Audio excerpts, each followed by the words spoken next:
What's up, everybody? Welcome back to another episode of the podcast. Guys? This is going to be great. We have an episode today where we are breaking down 6 different moments, decisions in our careers over the last decade for each of us, so 20 years accumulated, that really have helped us build 6-figure businesses. And these are going to be 6 moments. Some of them are going to be from like a decade ago. Some will be from even as recent as a couple weeks ago, and really breaking down like one thing for a couple key different areas of your business that we can pull stories from our own careers that are going to help you and help you think and position yourself as a better creative as you build your business. So yeah, this is gonna be a ton of fun. We love talking about this stuff because gatekeeping in the creative community is so common, and we are not about it. So let's dive in. Yeah. So number one, this I'm going to take you all the way back to 2015. Okay, so 2015, the dark ages. I am in high school. I'm graduating high school, and I actually had to leave class which was awesome for me. I got to leave class because I had a business meeting.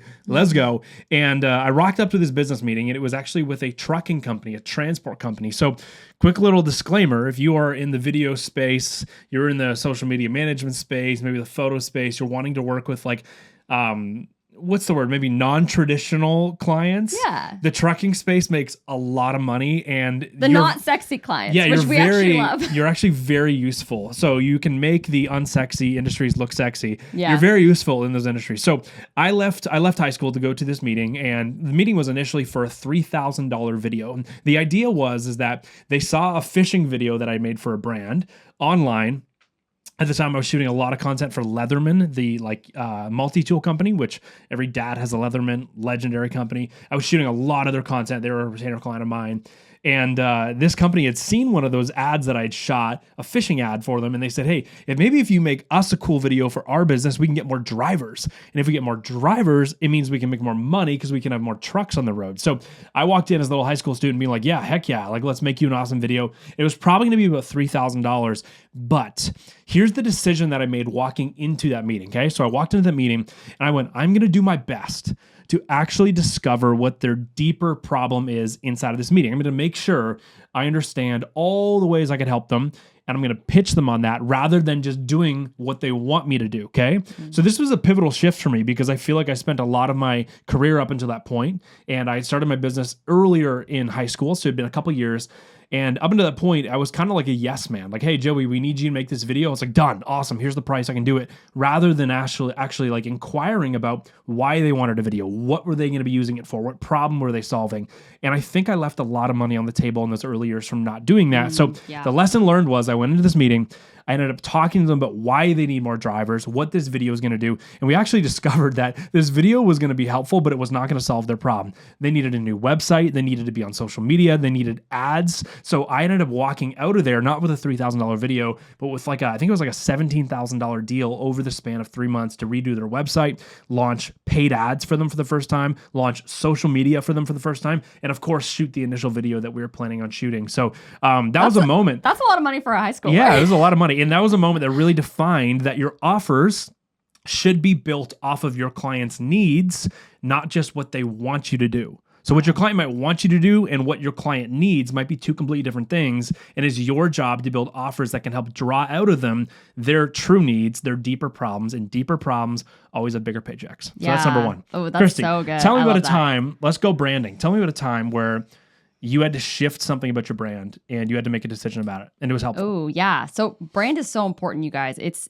It becomes very reactive if you're in what Joey was talking about. You're sitting in a spot where you're like, I'll just do what everyone else wants me to do. And that's what I did. So I didn't get my start in high school like Joey did, but I got my start in kind of later college. And I remember I just had friends starting to ask me, hey, can you shoot my senior photos? Hey, can you shoot my small town wedding? Hey, can you do this? And I just started saying yes, yes, and yes. But I started to become just the local jack of all trades photographer. I was shooting babies. I was shooting bar mitzvahs. I was shooting all over the place, kind of anything that anyone wanted me to shoot, I would shoot it. And I just thought, you know what, this is cool to get paid, but I started dreaming a little bit bigger. I started going, hey, you know what, actually, I would love to be a wedding photographer, but not just a wedding photographer. I want to be a destination wedding photographer. Like, I want to get flown around the world shooting these things. But right now, I'm only going across the street for like $500, and that is not going to cut it for me. And so I had to make a pivotal shift in my brand to go from being the local jack of all trades photographer to a destination wedding photographer before I even was one. And that is the key. anything with branding, you got to be intentional about putting out who you are into the world, even if you're not there yet. And Joey, you have a great like analogy for this. Will you explain that really quick about the diners? The diners. Catch me up. What's the diners? If you're looking for Thai food. Oh, yeah. This is a great example of brand, right? It's like if someone's looking for Thai food, they're not going to rock up to an all-American barbecue joint, right? Or to go to a Denny's or something because they're like, well, I'm not assuming I'm going to get any Thai food there because its descriptor is not what I'm looking for. So it's very important in the business space as well that your brand is descriptive of the ideal clients you actually want. A lot of people think that once you start getting the clients you want, that's when you start describing yourself as that type of a photographer, that type of a filmmaker, that type of a social media manager or content creator. It's actually the opposite. Yeah. I'm a brand strategist today. A lot of my work is brand strategy, and then that funnels into our photo and video work. But as a brand strategist, one of the main things I'm always talking to with companies, with these big companies, is we have to actually shape the world and the worldview of how people see us. Yes. And so it is very important that early on in your career, you get super descriptive to become known for what you want to be known for, and you push that identity into the world in order to start getting booked for it. So how I shifted away from being like the local person, I actually removed all of my location off of my socials and my website, and I actually flew to San Diego on my own dime to shoot some content down there, and ended up just producing that content and really looking like a destination photographer. I started getting booked for weddings in San Diego literally the next month. It was crazy how fast that works when you start to actually brand yourself intentionally rather than just being reactive on what you're getting, which is huge. So branding is a big deal, which is awesome. Yeah. So lesson there, branding lesson, make sure you're shaping the identity you actually want to be hired for. You're not waiting for someone to hire you for it and then telling the world about it. So very, very important. Okay. The third one is about networking. Now this one's really fun. This is a great story. This is actually the story of how I met you. And we'll get there. The story of how I ended up meeting Christy, how we ended up getting married. So for the girls listening to the pod, I know you might be more interested in that than the guys, but I'll get to that in a second. But before we get there, actually, these are a couple of the things that we've already been talking about today. These are the 6 pillars of the 6-week Creative Rise Mastermind, which is awesome. Yeah. And this is an exciting week because very exciting week. If you're new here at Creative Rise or you've been around for a while, you might have been seeing us talk about round 15 of the 6-week Creative Rise Mastermind. And that is super exciting because in June of 2019, took a look at the things that were helping me build a business, us build businesses, and we said, could this work for other people? Built it into this beta thing that we called, back when beta actually meant like test run, not like what the kids say beta means now. Is that a thing? Yeah, kids call each other betas. Oh no. Anyways, I don't know much about it, but anyways, when it was like a test run, I threw together a test run and said, could the things that are helping me actually help other creatives? We tested it and it worked. Round 1 of the 6-week Creative Rise Mastermind took off in June of 2019. And we've been doing it ever since, innovating on it, making it better and better and better. And since then, 416 creatives have gone through, photographers, filmmakers, social media managers, and content creators. And we have helped them make $136 million. With an M. With an M in 6.5 years, which is absolutely crazy. So this is something we're really proud of. This is something a lot of you have been waiting for some of you even a couple years, but a lot of you, mainly most of you guys, a couple months, as you've been waiting for the applications to open for the next round of the mastermind. And the time is here. The week is here. So we dropped them to the wait list late last week, which was awesome. There's a bunch of people that applied. We've got 10 calls today after we film this podcast to really make sure it's going to be the right fit for people, which is awesome. We love these calls, but you can go through and apply. You can book a call with us and we can chat about if this is going to be the best fit for you to grow your business in 2026. So a couple things are going to happen.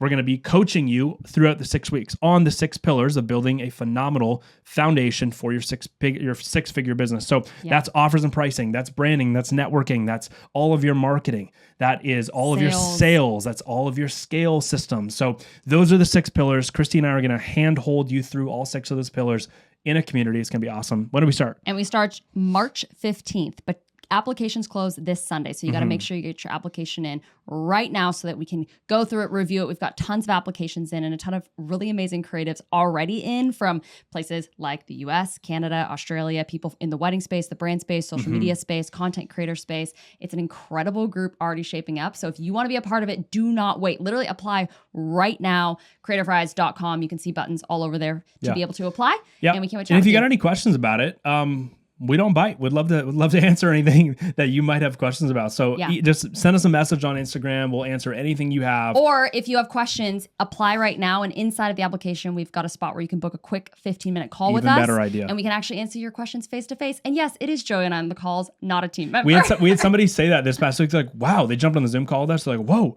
I thought it was going to be like it's a team member. And we're like, no, it's us. Like we were so glad to meet you. No, we care. Yeah, it was awesome. So anyways, guys, we are so stoked for round 15 starting March 15th. It's going to be amazing. We accepted 14 people yesterday of the 35 spots available. So spots are going quick. Jump on over to creativehouse.com. We'll see you there. But anyways, let's jump on into number three, which is a story about networking. Now, I'm going to take you back to 2018. So I grew up in a small town in Canada.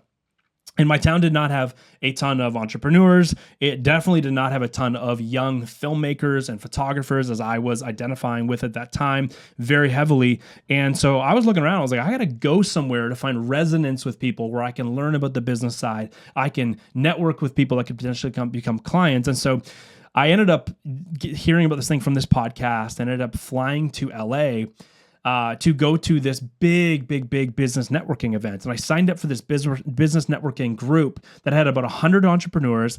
And we'd do, a couple months of live online, like networking and coaching stuff. And really learning about a bunch of different aspects of business. And then we'd have 2 in-person events, one at the beginning, one at the end. And so I was flying to LA, and I ended up being in one of these business networking groups for almost 3.5 years, which was awesome. And it was so valuable. I got to learn a ton, but more importantly, I got to meet a lot of people. And one of the decisions that I made when I first landed there, and I was young, I was like at least 10 years younger, I feel like, than every single other person there. And one of the things I decided to do when I stepped off the plane was I'm going to give way more value at this event than I'm going to take. And I'm going to try and take a ton of value because I'm here to get value, but I'm also going to try and show up and give a ton of value. And I'm just going to give more than I take, and I'm going to see where that ends up getting me. So the lesson here is that I went through that 3.5 years of networking groups, and it cost me about $10,000 a year in fees to be in the group. And then I had to fly to LA from Canada, and all the travel associated with that, hotel rooms, everything. So about $10,000 a year. So you call it $30,000 invested over a 3-year span. And just in the last 2 years alone, 3 relationships from that business networking group have paid us $171,000 in the last 2 years alone. So the story here is that sometimes you have to put yourself in proximity to the people you can either A, learn from, or B, work with. And so the excuse of, well, there's just not a lot going around in my town, or there's not a lot of ideal clients for me, or I don't live in California, I don't live in Hawaii, I don't live in the mountains, brands aren't going to want to hire me. Those are not excuses, because I come from a small town with no mountains, no beach, not from California, all the things that a lot of people use as excuses. And I had to do some unconventional things to put myself in proximity to opportunity, either with ideal clients or with people that I could learn from.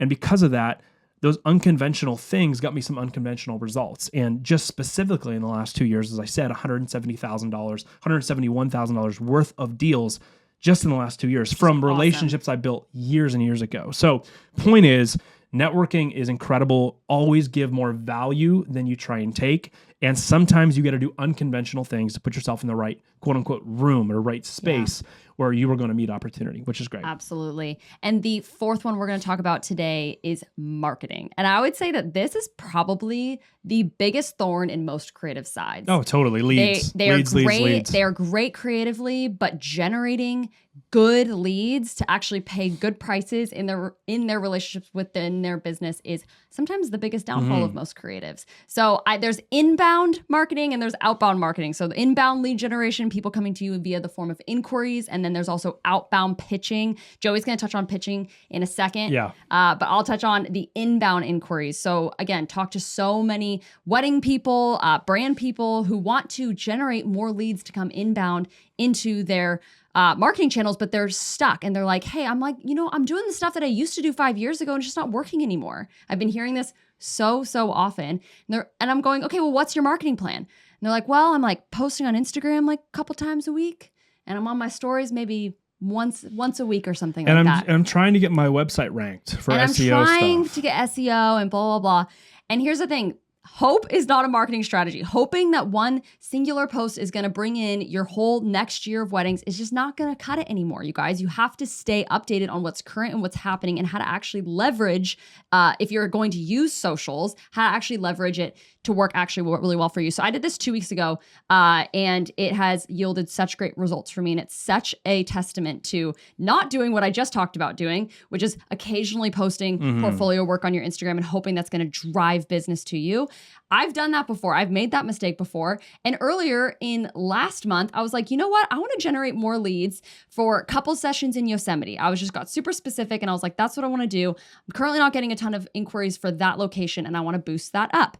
If I just occasionally was posting like 1 or 2 Yosemite pictures in the month, that wouldn't drive a ton of new business, right? But no, I decided to set up a social funnel, okay? And a social funnel is different than just posting randomly on Instagram. It's actually driving, you're using value to drive people to inquire with you in some really unique ways. So I ran a giveaway where I was like, hey, I'm going to give away 1 Yosemite session and here's what you got to do to enter. Got like 6,000 comments, where previously I was getting probably just like not that many comments on posts and things like that. Drove a ton of new engagement, set up a ManyChat funnel where I was sending people a guide with like a whole sale I was doing. It was awesome. It generated over $50,000 worth of leads for me, which is insane. Yeah, in like 48 hours, in Christy 48 had hours. $50,000 worth of inquiries in her inbox from this social funnel. Yes. And it's beautiful. We talked a ton about that on our 10K per month creator workshop. And if you want to go and listen to a deep dive on social funnels, head on over to our YouTube channel, or we've posted on our podcast. You can watch the replay there. Watch the replay there. Or if you want us to build your social funnel with you, join the mastermind, because we'll actually help you build your social funnel. We love helping people build social funnels. Yeah, that's going to be a great part of the marketing week. But yeah. Exactly. So social funnels, amazing. You made the decision to not just continue to do what everybody else was doing, do something a little bit more unique, more creative, and then automate as much of it as you could. Yep. And it took off, which is great. So absolutely. That is an opportunity that is available to all of us to build social funnels. So that's a phenomenal one. Here's another decision inside of the world of marketing that really changed some stuff for me. So I remember coming home from school one day and seeing a video. This is probably 2014.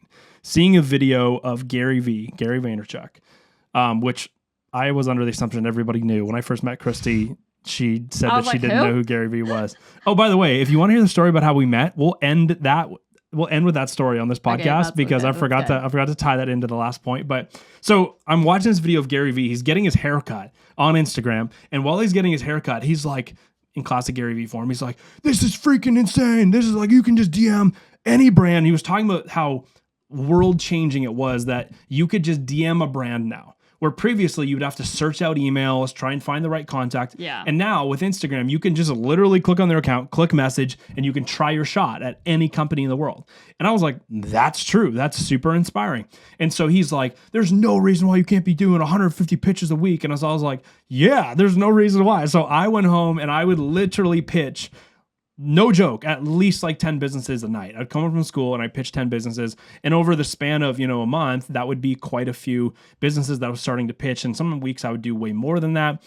But here's the problem. I was getting almost 0 responses. I even got some people responding to me saying, "Hey man, like, super appreciate it, but like, it's not going to work out. You should work on your pitch." And they like gave me even some advice, which was super kind of them. Brutal pitching. This is what my pitch looked like. "Hey, I'm Joey. I'm a photographer. I love your brand. I think you and I would resonate. My work and your products would resonate. We should work together. Let me know if we can do that. Joey." And I would hit send. And I got like literally no responses. And then I started to understand the idea. And this is where I made this decision, an active decision to switch this. I started to understand the idea that brands don't want to hear me pitch me.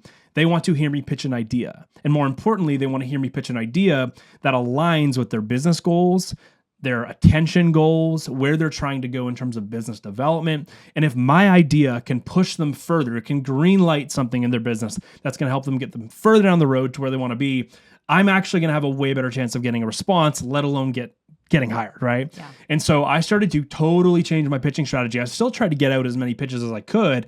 And this was a little bit more time intensive, but it yielded way better results because I now started pitching things like, "Hey, I just went through your ad library. I see that you're pushing this product right now. It looks like it just launched in the last 6 months.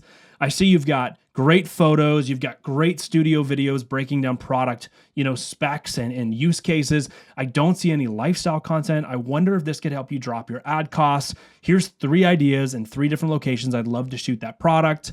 Here's, some dates on my calendar. I would love to share more about these ideas with you if you could give me 15 minutes. A pitch like that years ago, it started to work for me. And I was like, oh my gosh, I need to start pitching ideas rather than just pitching myself. I didn't even talk about myself. I didn't talk about how long I've been shooting, what I shoot on. All I talked about was, I see these to be your goals. And because of that, here's a couple ideas I have to help you reach those goals. So the big decision I switched with my pitching was going from pitching myself to pitching ideas that were all about them and all about the success of what they were trying to achieve. And that was instrumental. That was a really, really big shift. So good. Yeah, that was like circa 2015 probably. And my pitching game has been way better since then. Way better. Way better. Yeah. Yes. So the 5th one is sales, which maybe that's the other thorn in the other side of this is a thorn creatives. for sure. But sales, how do you make it not pushy enough, right? It's too vague. It's too flippy floppy. It's not actually driving people to make a choice, or you're way too pushy. It's awkward and it's weird. So let's talk about sales. So this moment and this decision, this was actually something somewhat recently ago. This was maybe a year and a half ago, maybe just under a year and a half ago. And actually this morning we were on a call with someone who just jumped into the mastermind. She was awesome. And she asked a question. We're like, hey, do you have any questions at the end? And she's like, yeah, where'd you learn so much about sales? Because she's like, I feel like you guys are really good at sales. And I said, well, it's probably because we've done sales for so long and it just you suck at it, and then you get told no and you run into these awkward moments. So here's one of them right here. This is about a year and a half ago. This was for, at the time, one of the biggest deals I've ever done. It was going to be about a $50,000 to $65,000 deal depending on the scale of the project they were going to say yes to. And in one of the final meetings, right before they were about to say, yes, let's do this. And just to give you some context, this was a brand strategy deal I was doing where I was helping rebrand a company. Then we were going to be doing a bunch of media stuff from photo, video, web. And it was really fun. And they have 2 founders. One of the founders jumped on the call towards the end and they said, hey, this is all great. Really want to work with you, but I need you to drop the price to 30 grand. Come on. I know you can do it. I need you to drop it down. And I'm sitting there going, oh my gosh, drop the price. That's like a $30,000 drop. I was cutting it in half. So I'm sitting there and I'm going, okay, I have 2 options. I can either really, really want this deal, act like I really, really want this deal. And because of that, I can drop my price. I can submit to them. And now the rest of this relationship is going to be where I say something's one way, they can change it. And that's probably going to build the client relationship, but there's tons of revisions and all that other stuff. So I was like, I got to stand my ground. I really need to sell this and state our value. So what I said to him was I said, hey, no problem at all. I cannot drop this down. But what I can tell you is if you can find somebody else that could do what I'm about to do for you, what our team is going to do for you for 30 grand, make a good business decision, bro. Do not hire us. If you can find someone else who's going to do it for 30 grand, absolutely go and do that. But please just make sure that they're going to have you have the same amount of trust in them. They've got processes to back up what they're going to do. They've got results from the past that they can show you that they're going to be able to do. And most importantly, I know you guys have a really tight timeline. So can they guarantee they're going to get it to you on time? If you can answer those questions, you can find it for 30 grand, don't hire us. And I left the ball in his court. And so we ended up breaking from that call. And I felt really good about it because I was like, I don't want to do this project for 30 grand. And I feel like I really stood on our value, stood our ground. And they ended up texting me 2 hours later. And they were like, hey, yeah, we definitely can't find that. And we were just trying to get a good deal out of you. You know what? Respect. We'll sign. And they ended up signing for the thing. We actually ended up making the scope of work even bigger after that. And they paid us even more money because our working relationship was so great and we were killing it for them. Yeah. So the lesson here is this was a decision where I really stood my ground on understanding that sales is not often defined by what is going to be cheapest. People do not make decisions based off what is going to be the most affordable thing for their business. Yeah. More of the time, they make the decision off what feels like we can trust it, what feels like it's got a reputation that we know we're going to get good work back. And this is the biggest one for this client specifically, we know we're going to get it delivered on time. Sometimes those things are way more important than money. So it's very important as a creative, you do not always go into sales conversations thinking that money is the only decider for whether they are going to hire you. And that ends up making you, race to the bottom and end up underpricing yourself. So that was fun. And that's a good lesson learned. Now, number 6, the last thing we want to talk about is scale. Yeah. So real quick, I remember when you started hiring out all of your editing and it felt like you were a new person for that Oh. first week. You're like, this is I was a amazing. new person. Talk about the decision to do that. Why'd you do it, and how did it impact your business? Yeah, absolutely. So when a lot of people think about scaling, they just think about more jobs, right? Like, how do I get more money, more jobs? But they don't think about, okay, can my business actually support more jobs? Is that just going to throw me into chaos? Have I built a ship, or have I built a rowboat, and my rowboat is not going to be able to take on double the amount of clients or double the amount of business if I don't build a bigger rowboat? So what that looks like in scaling is not just hiring on new team members, which is a massive part of things, or not just about outsourcing, but it's also about, hey, how do I automate systems and processes within my business so that things I can actually build ahead of time for growth? And I think that's where a lot of creative struggle, a lot of times they end up in burnout, is because they have not actually built the systems and structures to be able to withstand the weight of growth. And that is something we are so passionate about helping people build, because if you just get more and more work, but then you're drowning, I promise you will hit your life more than when you didn't have enough work. 100%. So you got to make sure you build structures and systems, automation, and team members to be able to support growth, which is huge. Yeah, I remember the first time too, I started bringing my friends on shoots with me simply to shoot BCam. And then eventually it was like, okay, they shot BCam so well, they know the story of what's going on in this video and they can now edit it. And I remember like doing that as a 17, 18-year-old. And I was like, this is amazing. Yeah. I can get back to doing the things I want to be focused on in the business. If there's an edit I really want to primary and edit it myself, absolutely I can do that. But for the stuff I'm like, oh, I don't want to edit that, I can just be like, hey, he's got it. I can focus back on marketing or back on sales. So these 6 decisions are really things that have helped us. Hopefully you've just listened to that and you're like, wow, that was some good advice, or there's a decision or two in there that I need to make myself. I need to switch up and make that decision. And hopefully just because you listen to this pod, you'll be even better this year inside of your business, which is really cool. And that was just like a light brush on top of those 6 pillars. So those 6 pillars are deep pillars. There's a lot inside of each one of those, and they have to be contextualized to your business specifically, which is why we love the 6-week Creative Rise Mastermind. And that's why we're so passionate about round 15 is we've helped 416 creatives go through these exact same 6 pillars to generate $136 million. And we are so excited for this next round of the next group of 35 creatives that get to add to that number, which is so exciting. It's going to be so awesome. So if you want to be a part of that, creativerise.com, make sure you get your application in before Sunday. I would say get it in today, because honestly, sometimes we just sell out before Sunday and all the spots are gone, and that's a shame. There's nothing worse than, we actually saw this happen. Somebody that applied today also applied last round, but they applied on the last day and then we were sold out. So get your application in.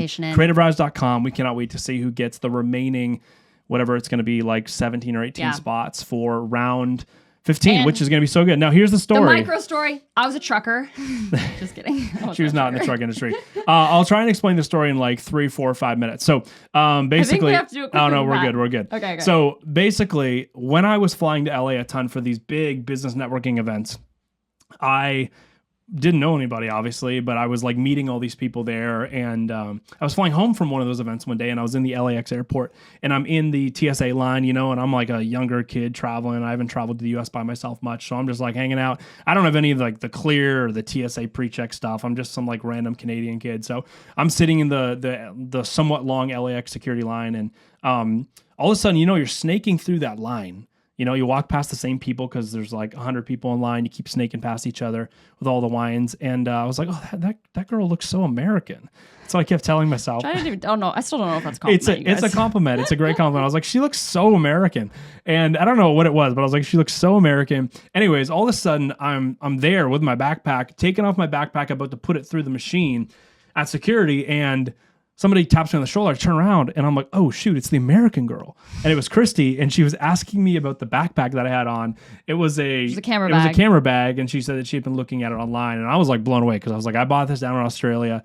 I've never seen anybody else own this bag. It was RVCA, guys. Yeah, Ruka. but it was like a bag. It was like a niche bag they did in collaboration with a surf photographer. Anyways, so I was like, hey, what's your socials? I'll send you the link to the bag. And so I sent it to her. And anyways, we ended up just becoming friends online and kind of tracking with each other's work. And it was kind of like a fun work business relationship. And then I was back in LA and months later.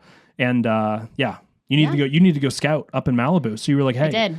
Do you want to go up to Malibu? So I was in the LAX airport because I was flying to Mexico to shoot a wedding. Yes. And that's how, we originally met. And then I was back in LA scouting for a shoot down in LA. And I was like, we were both in LA at the same time. And Yeah. so I was like, hey, you want to come scout with me? Which is great. And fell in history. love with her. The rest is history. But it's crazy to think what backpack could get you a relationship. So make sure you prove, or you pick your backpacks wisely. Pick your backpack wisely, And you guys. for all And your the spouse wisely for too. all the husbands out there, if you're walking through the airport now, do not let your wife tap anybody on the shoulder, because it is proved to become relationship building. So you never know Christy who you're has to going to walk meet through in the the airports airport, with her hands in her everybody. pockets nowadays. But anyways, guys, hope you guys are having a great day. Thank you for being here. Hopefully this podcast was just so informational for you. Hopefully you got to get a good inside look into more of our lives, more of our businesses as well, through some of these stories, some of them old, some of them new. Most importantly, hope you got a ton of value out of it. Apply whatever you've learned today to your business, and we cannot wait to see you on the next episode. Got an awesome episode coming for you later this week with Jesse Bull, who is an awesome UGC creator. We can't wait to chat with Jesse about that. And yeah, guys, we'll catch you soon.